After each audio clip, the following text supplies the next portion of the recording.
नमस्कार मित्रों, NDA team team आज दिव्य प्रेम सेवा मिशन हरिद्वार में पहुंची है और हमारे साथ हैं दिव्य प्रेम सेवा मिशन हरिद्वार के संयोजक संजय त्रिवेदी जी। सर से जानते हैं। सर बहुत बहुत स्वागत है सर एनडीए टीम पर। धन्यवाद शिव जी।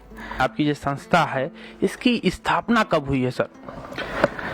दिव्य प्रेम सेवा मिशन की स्थापना 12 जनवरी 1997 में स्वामी विवेकानंद जयंती पर इस काम की शुरुआत हुई।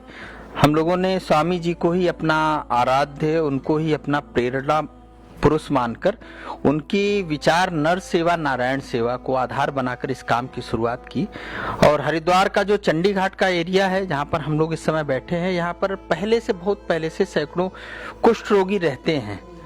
सैकड़ों की संख्या में कुष्ठ रोगी रहते हैं जिनको भोजन तो आसानी से उपलब्ध हो जाता है, लेकिन उनको चिकित्सा की सुविधा नहीं हो पाती है।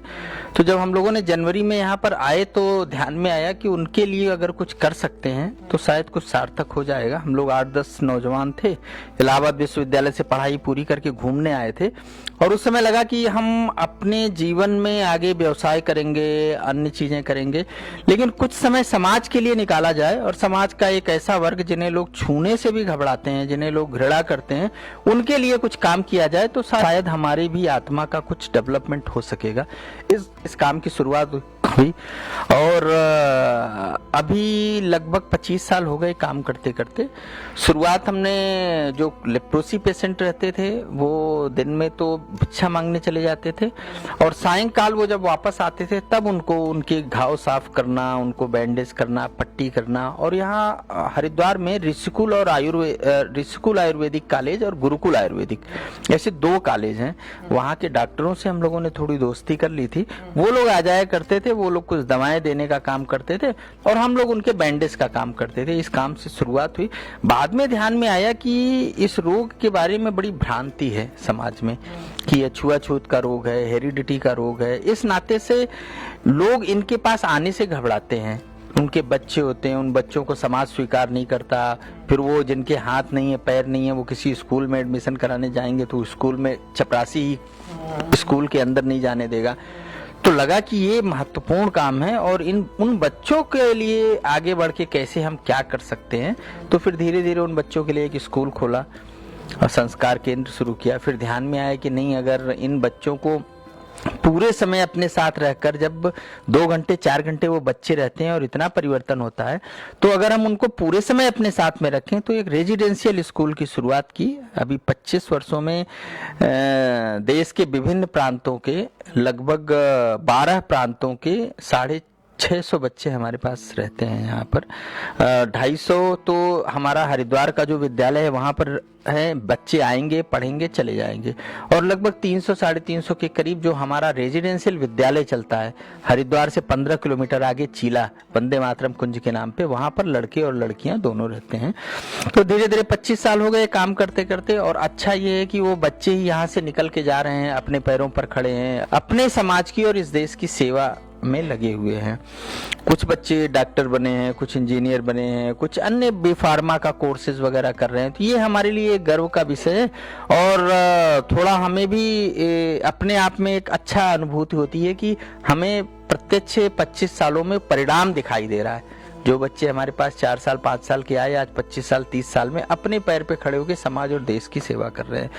दूसरा एक प्लस पॉइंट ये है कि उसमें से बहुत सारे बच्चे ऐसे हैं जो हमारे साथ कंधे से कंधा मिलाकर काम कर रहे हैं। तो ये दोनों बातें हमारे लिए अच्छी हैं। एक हमने शुरू से ही विचार किया था कि हम सरकार से किसी प्रकार का सहयोग नहीं लेंगे और चूंकि समाज के नाते से ये प्रॉब्लम है तो समाज को जोड़कर इस काम को कैसे किया जा सकता है उस पर ध्यान देंगे और समाज को जोड़ने का काम किया हमने। और 25,000 देश भर में सदस्य बनाए हमने, जो हमें साल में एक बार 1100 रुपए भेजते हैं।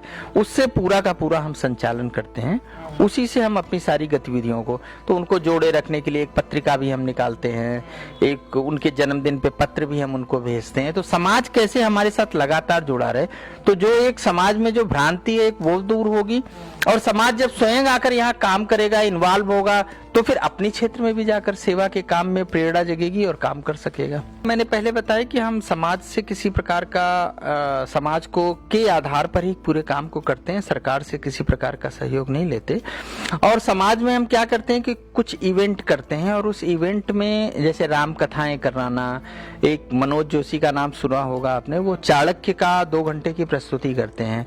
हेमा जी 2-3 घंटे की प्रस्तुति, नाट्य प्रस्तुति होती है। तो समाज को जोड़ने के लिए वो कार्यक्रम करते हैं, और उनसे हम आग्रह करते हैं कि आप हरिद्वार में ऐसा ऐसा केंद्र चलता है, आप वहां आइए। फिर लोग यहाँ आते हैं, देखते हैं, उन्हें अच्छा लगता है, और वो हमसे जुड़ते हैं, उनसे सदस्यता हम लेते हैं। और वो जो सदस्य बनते हैं, यानी हम उनसे आग्रह ये करते हैं कि आप इस स्थान पे पहुंचे हो, इसमें समाज का बहुत बड़ा योगदान है। क्योंकि विद्यालय आप नहीं खड़ा कर सकते, आप उसी विद्यालय में पढ़ाई किए होंगे जिस विद्यालय को किसी सामाजिक लोगों ने बनाया होगा। आप हवा नहीं प्राप्त कर सकते, प्रकृति के माध्यम से ही हवा आपको प्राप्त होती है। यानी आपके जीवन में प्रकृति का और समाज का बहुत बड़ा योगदान है। तो आपका कर्तव्य बनता है कि आप समाज के लिए और प्रकृति के लिए कुछ कीजिए। तो हम उनसे आग्रह करते हैं कि कम से कम आप 5,000 10,000 जो भी कमा रहे हो, 100 रुपए इस काम के लिए निकालो। तो साल में 1,200 रुपए होते हैं, 100 रुपए बैंक ड्राफ्ट का और रजिस्ट्री का करके 1,100 रुपए के हमारे वार्षिक शुभचिंतक सदस्य बनिए। उस वार्षिक शुभचिंतक सदस्य को हम साल में एक बार उनको पत्र भेजते हैं कि आप हमारे वार्षिक शुभचिंतक थे, अगर आप अगले साल के लिए बनना चाहते हैं तो हमें दोबारा 1,100 रुपए पेटीएम या बैंक के माध्यम से हमें भेज दें। इससे हमसे जुड़ते हैं, फिर हम उन्हें साल में एक बार यहाँ बुलाते हैं।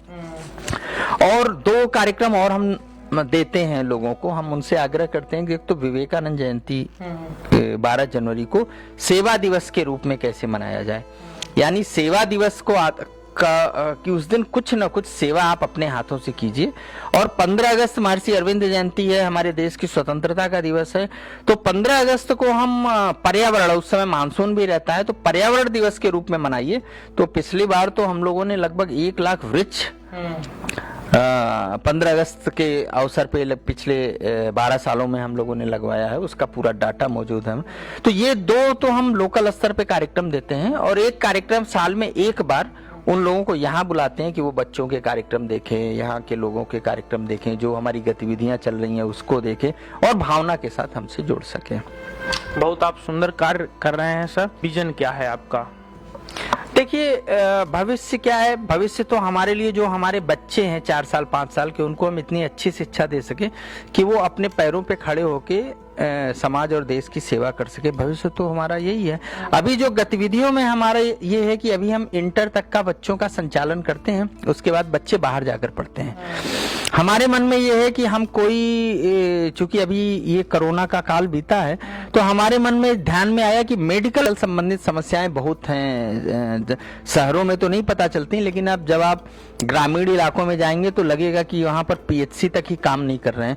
तो हम लोगों ने सोचा कि हमारे बच्चों को हम पैरा मेडिकल और नर्सिंग की ट्रेनिंग कैसे दें, उसका एक अच्छा संस्थान खड़ा हो जाए, तो वो बच्चे ट्रेनिंग करके अपने जीवन को भी चला सकेंगे और समाज में लोगों की सेवा भी कर सकेंगे। तो पैरा मेडिकल और नर्सिंग का एक ऐसा कॉलेज खड़ा हो जो हमारे बच्चों के साथ साथ समाज के अन्य लोगों को भी सेवा का संदेश दे सके। बहुत बहुत बहुत धन्यवाद सर।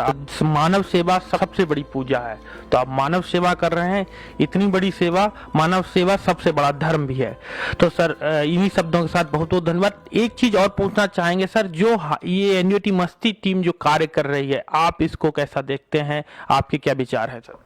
नहीं, बहुत अच्छा। अभी शिव जी ने बताया सारी बातों को, मुझे बहुत अच्छा लगा और लगा कि समाज का एक वर्ग ऐसा है जिनको जानकारियां नहीं है, और खासकर हमारा किसान का, और ये इस कृषि संबंधी, चूंकि पूरा देश जो है हमारा 70% 80% तो कृषि आधारित है, लेकिन सरकार का फोकस नहीं है। तो अब चूंकि नौजवानों ने इस नेतृत्व को संभाला है, तो ये निश्चित रूप से इसका समाज में भी और देश में भी कुछ अलग परिणाम दिखाई देगा। बहुत बहुत धन्यवाद। और नई वीडियो के लिए समाज सेवा तकनीकी की जानकारी के लिए यूनिटी मस्ती चैनल को सब्सक्राइब करते रहिएगा और हम आपके बीच इस तरीके के वीडियो लाते रहेंगे। बहुत बहुत धन्यवाद।